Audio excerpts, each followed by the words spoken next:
Assalamualaikum warahmatullahi wabarakatuh.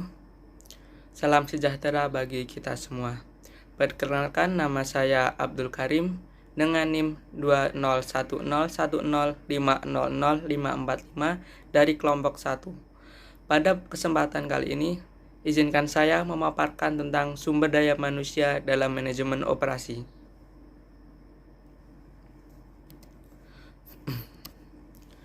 Pengertian SDM dan manajemen sumber daya manusia. Sumber daya manusia atau dapat disingkat dengan SDM merujuk pada segala hal yang berkaitan dengan tenaga kerja atau karyawan yang ada di dalam suatu organisasi atau perusahaan.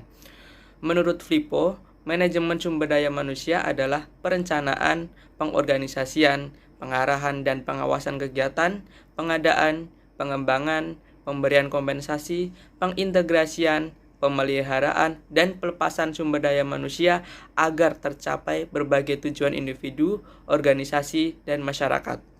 Dengan demikian, manajemen sumber daya manusia dapat dikatakan merupakan proses pendayagunaan manusia atau pegawai yang mencakup penerimaan, penggunaan, pengembangan, dan pemeliharaan sumber daya manusia yang ada.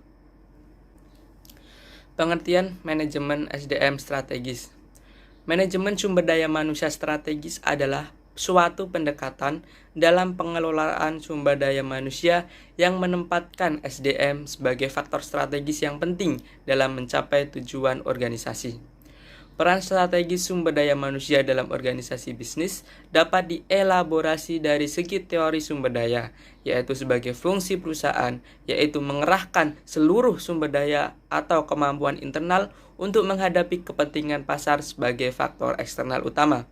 SDM yang dimaksudkan di atas adalah SDM strategis yang memberikan added value atau nilai tambah sebagai tolak ukur keberhasilan bisnis.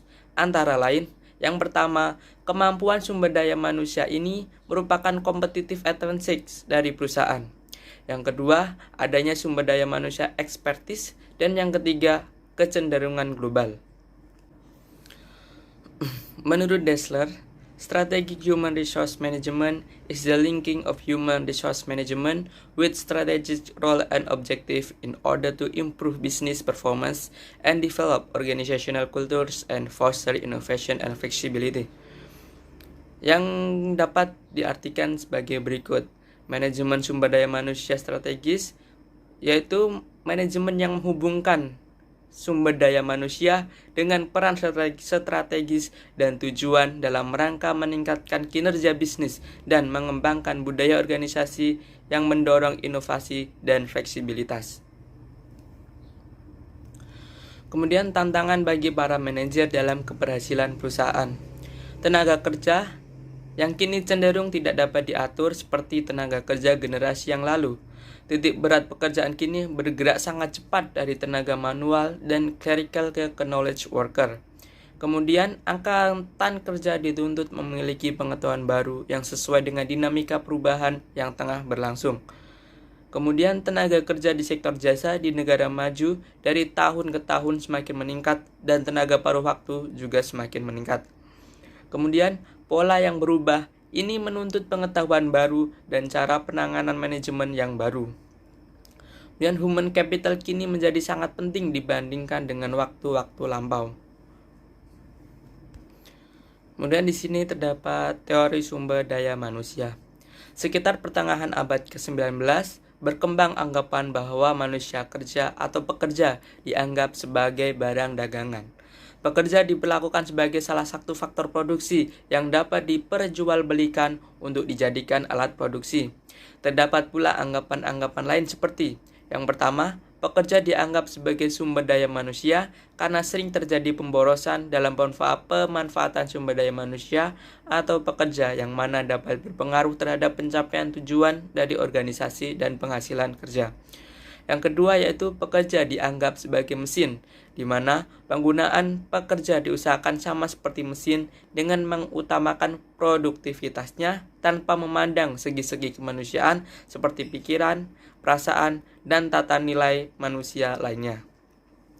Kemudian pekerja dianggap sebagai manusia, yaitu sebagai reaksi terhadap pandangan yang menganggap dan memperlakukan manusia sebagai mesin atau alat yang tidak manusia. Akhirnya muncul pandangan yang cenderung terlalu manusiawi. Kemudian yang terakhir, pekerja dianggap sebagai partner, yaitu sebagai kelanjutan konsepsi tentang pekerja yang harus dimanusiakan, kemudian berkembang konsep partnership. Peran SDM dalam organisasi dan produksi. Yang pertama, sumber daya manusia merupakan aset organisasi perusahaan. SDM sebagai aset organisasi perusahaan yang sangat vital karena keberadaannya dalam organisasi perusahaan atau organisasi tidak bisa digantikan oleh sumber daya lainnya. Dalam mencapai tujuannya, suatu organisasi memerlukan sumber daya manusia sebagai pengelola sistem agar sistem ini berjalan.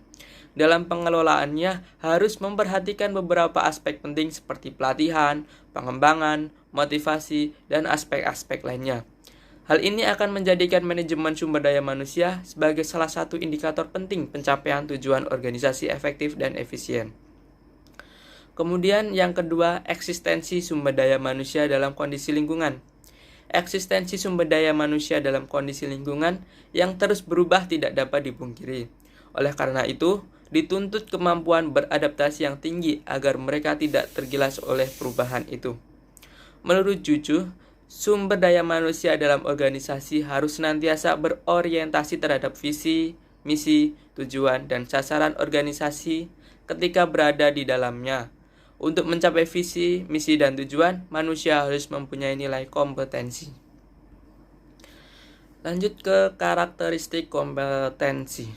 Menurut Spencer tahun 1993 dibagi menjadi 5, yaitu motif, sifat atau ciri bawaan, konsep diri, pengetahuan, dan keterampilan.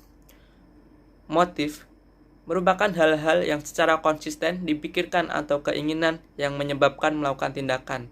Sifat atau ciri bawaan yaitu ciri fisik dan reaksi-reaksi yang bersifat konsisten terhadap situasi atau informasi. Kemudian konsep diri atau self-concept adalah sikap dan nilai dari orang-orang. Kemudian pengetahuan atau knowledge yaitu suatu informasi yang dimiliki seseorang pada bidang yang spesifik. Kemudian yang terakhir yaitu skill atau keterampilan, yaitu kemampuan untuk melaksanakan tugas-tugas fisik dan mental tertentu.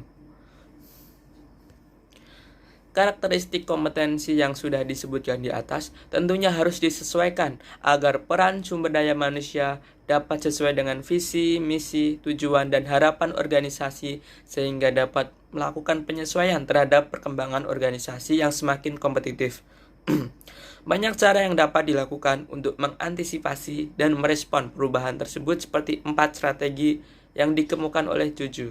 Dengan strategi tersebut, sumber daya manusia dalam organisasi akan melakukan upaya untuk menyesuaikan diri dengan tuntutan global yang cenderung bersifat tanpa batas.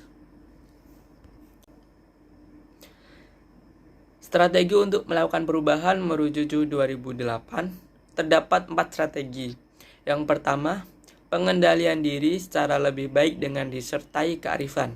Yang kedua, beradaptasi dengan perubahan yang terjadi, disertai mengubah paradigma berpikir dan bertindak. Kemudian yang ketiga, komunikasi yang efektif untuk membangun kepercayaan dan mengembangkan networking. Yang keempat yaitu penyelarasan dan atau menyeimbangkan antara kematangan EQ, EQ, dan ESQ.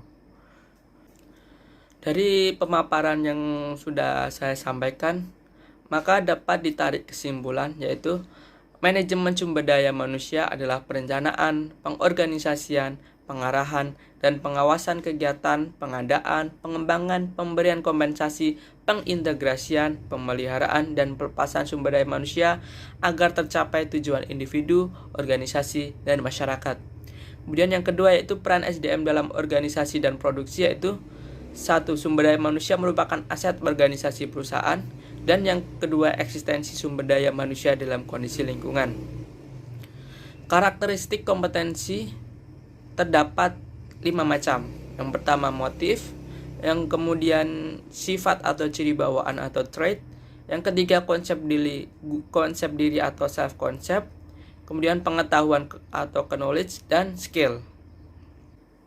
Terima kasih atas kesempatan yang telah diberikan. Semoga apa yang saya paparkan menjadi ilmu atau pengetahuan bagi kita semua. Terima kasih. Saya akhiri. Bila taufik walhidayah. Wassalamualaikum warahmatullahi wabarakatuh.